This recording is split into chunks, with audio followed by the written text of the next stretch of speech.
When we worked on the education wing quite some time ago, it was completely outside of the boundary of Kettle's yard. And so there was no sort of necessity, no great necessity to understand the history and the development of Kettle's yard because we were building outside of it. But with the new project, we're intervening into what you all know as Kettle's yard.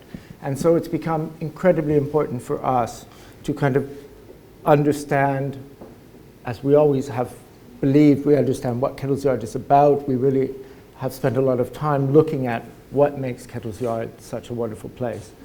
But I think what's been really interesting over the past year for me is learning about how Kettle's yard developed. Because unless you understand how it developed in the past, you can't have a clear understanding of how it should move forward.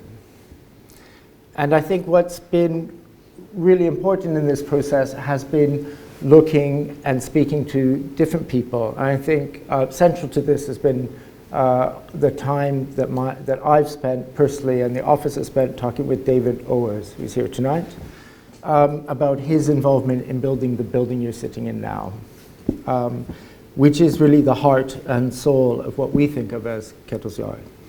But of course, the beginning was much more modest, and it's the cottages.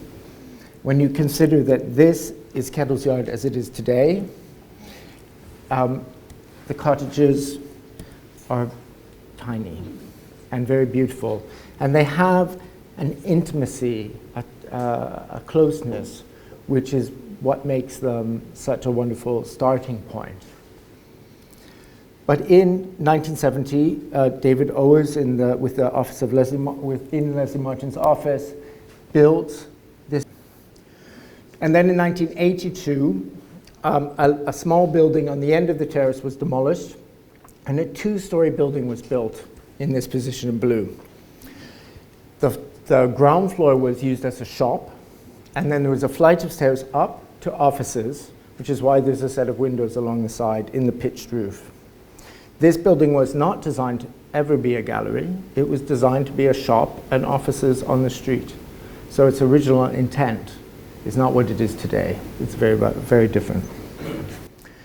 Then in 1994, Bland, Brown and Cole were commissioned by Michael Harrison to expand galleries into the terrace itself. And the red is the walls that they removed. They removed the facade on the street. They took out the staircase and turned this long, narrow building into a gallery. They built a colonnade on the street, and they added a disabled ramp to allow access into this space. The other thing that some of you might remember is that before, if I can go back, before 1994,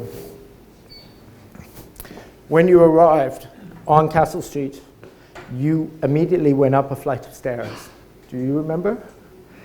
And you were 5 steps up. That point, you're at the same level as the house. But then you came in, and there was a wall, and you went down 5 steps into a sunken courtyard that allowed access into the house and into the galleries. But this meant there was absolutely no disabled access to the building at all. Now, we came along in 2008, and we worked with Michael Harrison on the education wing, which was, the red line was our boundary. So we were not to touch anything to do with the existing Kettle's yard. And we created an education wing which gained planning and for which we developed all of the construction drawings. And I think this addition of education in 3 different forms, in terms of being able to educate classrooms of children, but also provide a forum for adult education, for lectures, for workshops, for all of these different, because education in the arts is not about children's education, it's about many, many more things than that. So this was the elevation that we went to and gained planning for. We had the stone colonnade existing. We had this existing. We tried, we kept the pilasters of the original building, and we tried within this frame to create a sense of consistency. across the facade. The thing I really noticed when I first came and looked at the building is that Leslie Martin's architecture very much operated on this set of lateral movements. You can see it here, thin walls that ran in one direction and shifted beautifully back and forth. And your movement through the building was always in this lateral movement back and forth, until you reached this. And then everything turned basically in the wrong direction. And I think this, you feel this when you move through the house to the galleries. And it works in the new gallery, the first edition, but it slightly falls apart when things started to move into the terraced house. And as Andrew said, this is not a criticism of Michael, who I loved very much, or the architects who did the work. I mean, they were working with very specific small briefs with very limited budgets to create what are very nice spaces for within the limitations of what they had. It's not a criticism. But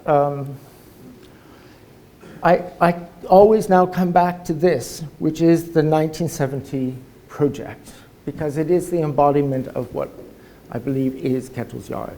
The cottages, the house, and the first set of galleries, which are really beautiful. But if you take this area, which are the three spaces, so this is the education room where you're having a drink, and this is now the shop, though this wall has been removed and extended, and this has been knocked through. I did this afternoon. This is a photograph of the education room as it is now, as it was. We'll go back. So it's not the same. Or this view as it was. And we've been meeting with David, obviously, but also the 20th Century Society, who are keenly devoted to Leslie Martin's work, as they should be, and who also feel that everything that Leslie Martin did should be preserved. And what we're saying to them is, what? Do you want this preserved? Because this is not Leslie Martin's work.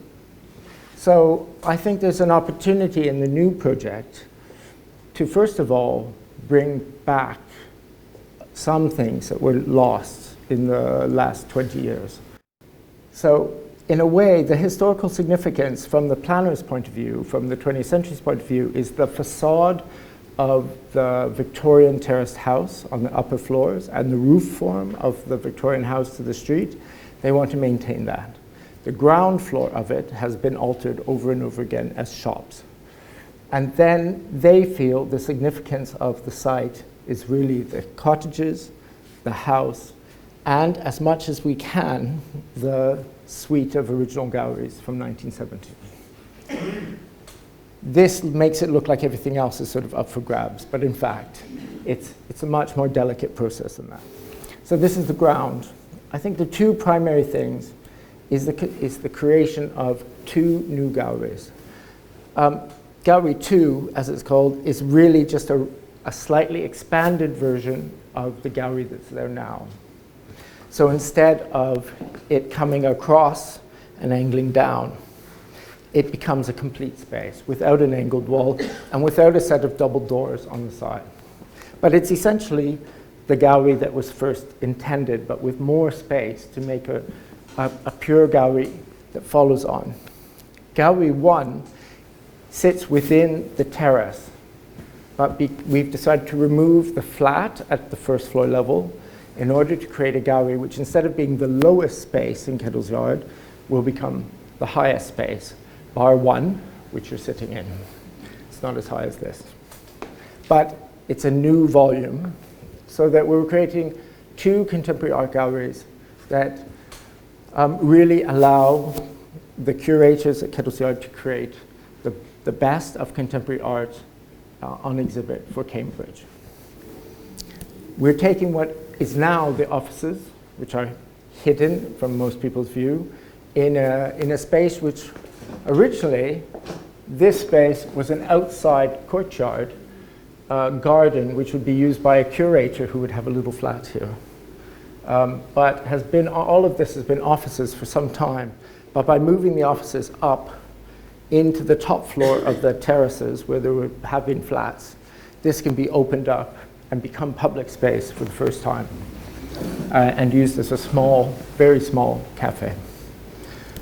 One of the things I find quite interesting is that all of this space marked in red becomes public realm, space between galleries and shops and cafes, which is an incredibly important part of most galleries. It's where you can, you can have drinks events instead of being in the center of in a gallery, but you could also speak about the exhibition, show, have a lot of sort of moments of rest and moments of meeting between the galleries. As you go down, the Cloy Learning Studio is exactly as it has been on a lower level. I was yesterday at the Wakefield Gallery, the Hepworth.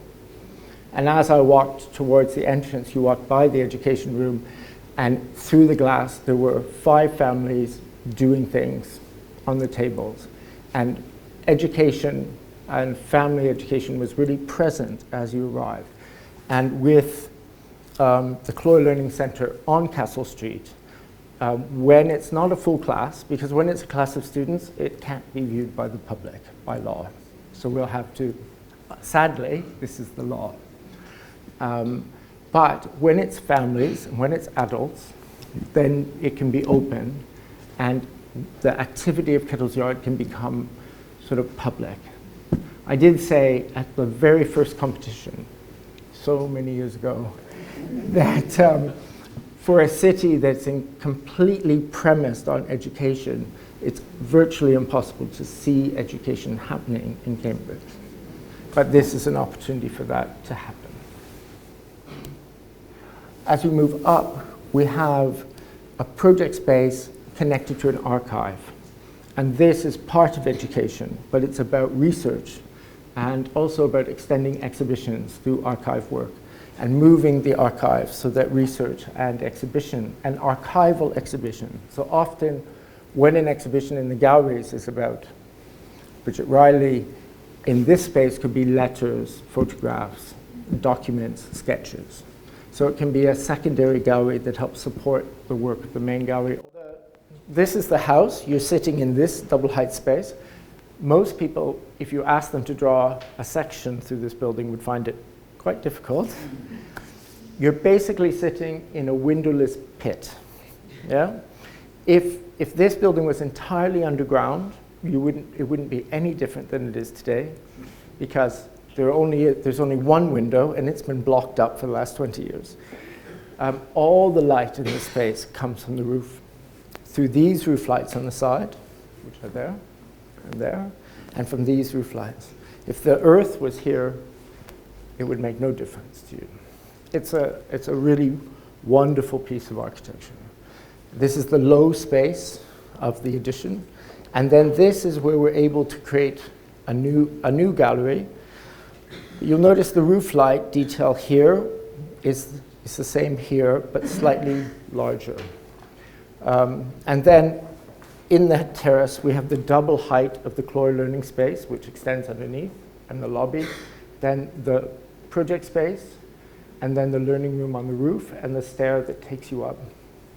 One very nice thing is that at the very top, there's a window, and the reason why this is angled, if I go back, is because from this space, which is sort of breakout space and a place to sit, this window is angled to provide a view to the church, so that it reconnects you, and also to the cottages, so that at the very end of Kettle's Yard, you reconnect to its historic roots.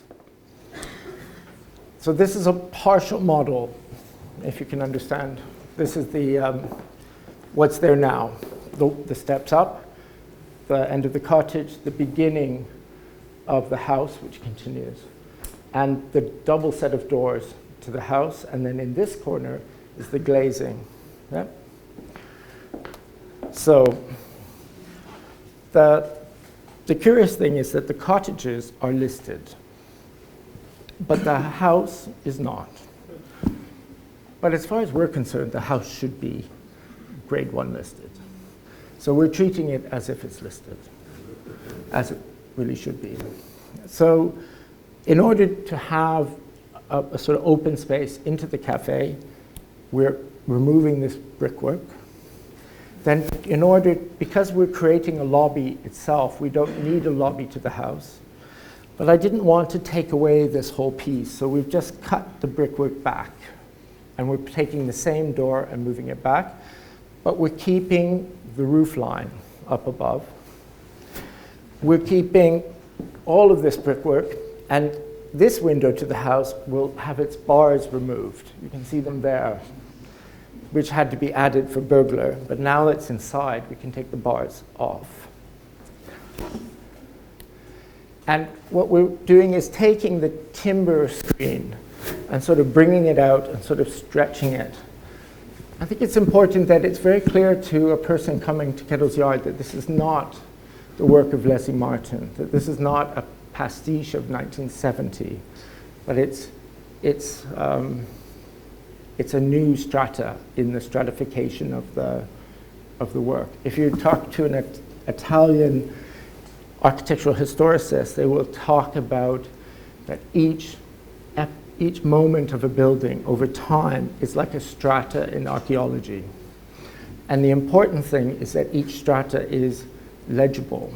So when you go to see a Carlo Scarpa building like the Castel Vecchio, you can see what is medieval and what's Carlo Scarpa, but they sit very comfortably together. Now, David's work is not medieval, but it's really important that we don't try and mimic it completely, but we create something incredibly sympathetic.